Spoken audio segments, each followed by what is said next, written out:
En récoltant un maximum d'informations sur tous les usagers des transports grâce à des caméras capables de reconnaître un individu ou un véhicule, il devient possible de suivre et prédire les déplacements habituels de toute une population sur plusieurs mois, et donc d'adapter parfaitement la programmation des transports en commun, donc c'est-à-dire les délais sur les feux de circulation, la construction de nouvelles routes ou lignes et les recommandations d'itinéraire.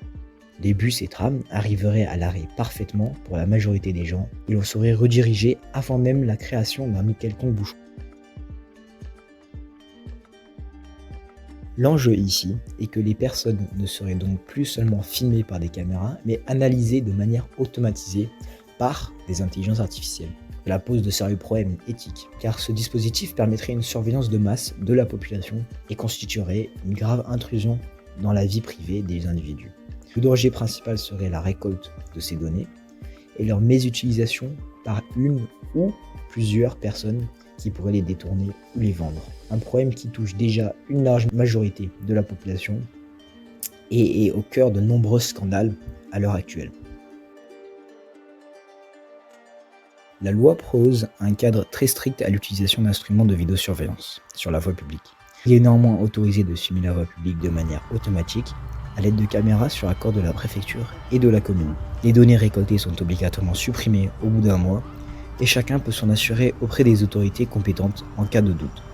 L'utilisation de logiciels de reconnaissance faciale servant à traquer automatiquement un individu et ses déplacements est en revanche strictement illégal en France, où l'accent est mis sur les respects des libertés individuelles.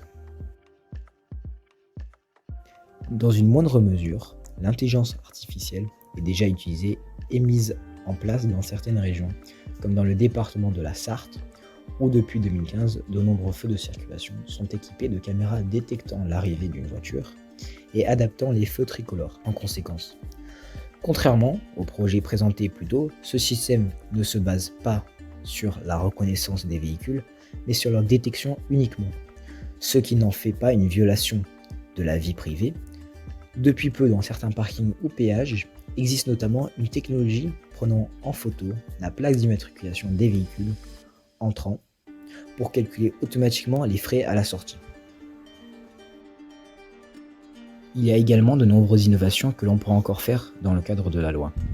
On pourrait donc par exemple utiliser l'intelligence artificielle sans reconnaissance faciale dans les transports en commun, afin de compter les usagers aux heures de pointe et aux heures creuses, afin d'optimiser le trafic en conséquence. Dans le cas des logiciels GPS tels que Waze, pour les calculs d'itinéraire en fonction du trafic, on pourrait mesurer en temps réel le trafic par des caméras et non plus calculer les itinéraires en fonction des embouteillages signalés par les utilisateurs de ces logiciels comme auparavant.